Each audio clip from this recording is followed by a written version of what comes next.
تشریح ہے۔ سبحان اللہ۔ امام بخاری رضی اللہ تعالیٰ عنہ نے 16 سال کی مدت میں بخاری شریف کا مصورہ اس انداز میں تیار فرمایا کہ آپ زمزم کے پانی سے غسل فرماتے ہیں۔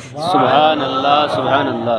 اور زمزم کے پانی سے غسل کرنے کے بعد جس حدیث کو آپ اپنی کتاب میں لکھنا چاہتے تھے، خانہ کعبہ سامنے ہے، سراب کا چھپا ہے، سبحان اللہ۔ اور شاک کی یہی شان ہوتی ہے۔ آج دنیا کو شاک ہے کہ اپنے معشوق کو دیکھنے کے لیے انہیں سر کو الٹا اٹھانا پڑتا ہے۔ سر اٹھا گیا ہے، رکشے سے ٹکرا رہا ہے، سر اٹھا رہا ہے، ٹھوکر کھا رہا ہے، لیکن جو عاشق صادق ہوتا ہے اس کی شان علامہ عاصی رحمۃ اللہ تعالیٰ علیہ کی زبان سے یہ ہوتی ہے کہ دل کے آئینے میں ہے تصویر یاد۔ نعرہ تکبیر، نعرہ رسالت، دل کے آئینے میں ہے تصویر یاد۔ جب ذرا گردن جھکائی دے شان ہوتی ہے۔ امام بخاری رضی اللہ تعالیٰ عنہ کعبہ معظمہ سامنے ہوتا تھا، زمزم کے پانی سے آپ غسل فرماتے تھے، چاندنی رات ہوتی تھی اور چاندنی رات میں مراقبہ فرماتے تھے۔ عالم مراقبہ میں رسول کائنات فخر موجودات صلی اللہ علیہ وسلم کے دیدار انوار سے اپنے دل کو تازگی بخشتے تھے۔ اللہ کے رسول اپنے عاشق کے اوپر کرم فرماتے تھے کہ میں نے سب تیاری کر لی ہے، سنا ہے آپ ہر عاشق کی گھر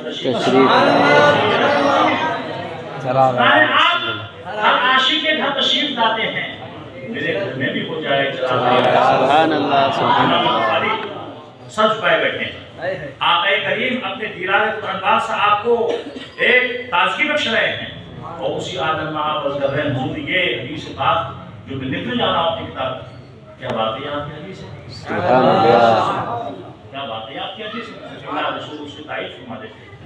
تو آپ عالم مراقبہ سے بیدار ہونے کے بعد پھر اس حدیث پاک کو اپنی اس بخاری شریف میں لکھ دیا کرتے ہیں۔ سبحان اللہ۔ 16 سال کی مدت میں 7272 احادیث کو آپ نے مکہ مکرمہ میں خانہ کعبہ کے سامنے بیٹھ کر اس کا مصورہ تیار کیا، اور مصورہ جو تیار ہوا تھا، تیار ہونے کے پھر بعد آپ مدینہ منورہ سبحان اللہ، اور مدینہ منورہ کے گنبد خضرا کے سامنے، روضہ رسول کے سامنے اس کا مبیضہ آپ نے تیار کیا۔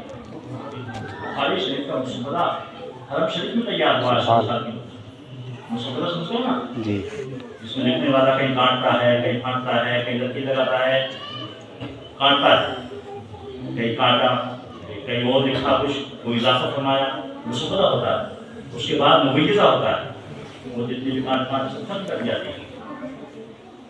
روضہ رسول کے سامنے مدینہ منورہ میں ایک عاشق کی حاضری اس بات کے لیے ہوئی، حضور یہ آپ کے کلام کو میں نے جمع کیا ہے، اس کا مبیضہ امام بخاری رضی اللہ تعالیٰ عنہ نے مدینہ منورہ میں فرمایا۔ سبحان اللہ سبحان کیوں نہ ہو اس کتاب کا مقام رفع والا، اس لیے تو تمام جمہور محدثین نے اس کتاب کے بارے میں ارشاد فرما دیا، اصل الکتب بعد کتاب اللہ تعالی الصحیح البخاری۔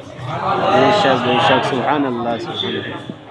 میں بھی علماء کرام کے معاملے میں اور آپ جیسے طلباء اعزام علم کے سامنے 3 دن سے میں بھی تیاری کر رہا ہوں کہ بڑے بڑے علماء وہاں تشریف فرما ہوں گے اور صاحب علم نئی تازگی والے طلباء تشریف فرما ہوں گے۔ وقت بہت چاہیے تھا مجھ کو، لیکن کچھ مفتی زیادہ صاحب نے لے لیا، سردار حسن نے لیا۔ یہ کتاب آپ کے سامنے جس کو امام بخاری نے اپنی کتاب کا آغاز کتاب الوحی سے فرمایا۔ سبحان اللہ۔ اور کتاب الوحی سے فرمانے سے پہلے آپ نے ایک حدیث پاک میں فرمائی کہ انما الاعمال بالنیات، تمام اعمال کا دار و مدار نیت کے اوپر ہے۔ اس حدیث پاک کی شرح اگر آپ کو سیر حاصل دیکھنی ہے تو صدر العلماء امام النحو علامہ سید غلام بلال میٹھی رحمۃ اللہ تعالیٰ علیہ نے جو جامع نیمیوں میں پڑھ بھی چکے ہیں صدر بخاری کے شاگردوں میں، بے شک بے شک 7 سال آپ نے تعلیم حاصل کی، اور جب تک حیات رہے آپ جامع نمیہ کے منتہی اعلیٰ رہے آپ۔ بے شک بے شک جامع نمیہ میں امتحان کا معاملہ صاحب کے ہاتھ میں رہتا تھا، اور جلسے کا انتظام جو سالانہ جلسہ ہوتا تھا، 2 روزہ جلسہ ہوتا تھا جامع نمیہ میں، اس کا انتظام حافظ ملت علامہ سیدنا عبدالعزیز محدث مبارک پوری رضی اللہ تعالیٰ عنہ۔ سبحان اللہ سبحان اللہ سبحان اللہ۔ یہ میں نے کے یو صاحب کی زبانی سنا، مفتی مولانا یامین صاحب کی زبانی سنا، مفتی ممتاز صاحب کی زبانی سنا، سن 75 میں آخری دفعہ حافظ ملت یہاں شریف ہوئے، اور جلسوں کو اپنے اہتمام فرماتے تھے، اور جتنی اسناد ہوتی تھی سند ہوتی تھی بہت اچھے آپ کو شک آتی تھی، ان تمام طلباء کے نام اپنے حسن لیتا تھا۔ بے شک اس کتاب، اس شرح کے، اس حدیث کی شرح کو دیکھنی ہے تو صدر صاحب کی کتاب بشیر البخاری، بشیر البخاری شرح حدیث کی شرح کو لکھی ہے، اس کا مطالعہ کریں، بڑی جامع شرح ہے جو آپ نے فرمائی ہے۔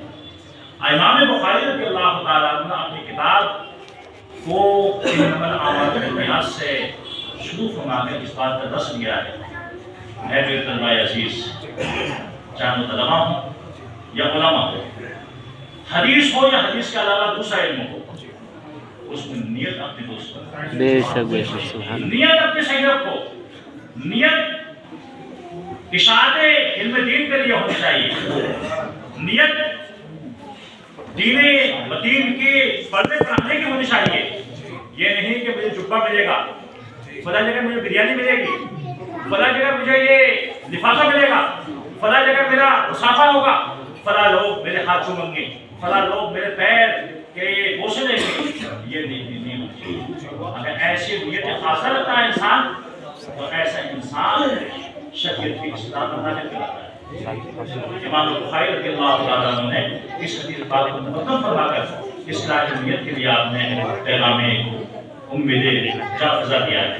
وہ آخری حدیث پاک یہ کتاب توحید رکھتی ہے، کتاب توحید کراتی ہے، توحید کا یہ بات، اور توحید کا باب جو آپ نے اپنی کتاب کا آخری باب رکھا ہے، اس بات کو بتا دیا کہ توحید ہی وہ چیز ہے، اور توحید حقیقی وہ چیز ہے کہ جس کے اوپر آخرت میں کامیابی اور کامیابی کا دعویٰ ہے۔ بے شک بے شک سبحان اللہ۔ اگر تم توحید پر گامزن رہتے اور توحید کے لیے جو لوازمات ہیں، حدیث پاک میں آتا ہے کہ بنی الاسلام علی خمس، شہادت ان لا الہ الا اللہ واشہد ان محمد رسول اللہ واقام الصلاۃ وایتاء الزکاۃ وصوم شہر رمضان والحج من استطاع الیہ سبیلا۔ اگر آپ نے توحید کے تمام اسباب پر لوازمات پر عمل کیا ہے تو انشاءاللہ تعالیٰ توحید حقیقی کے ساتھ آپ نے ان لوازمات پہ آپ نے انسان کیا ہے، اس کو اپنے اوپر لازم جان لیا ہے نمازوں کو، روزوں کو، تو کل قیامت میں یہی آپ کے لیے مدار نجات ہے، بے شک یہی مدار نجات کامیابی ہے۔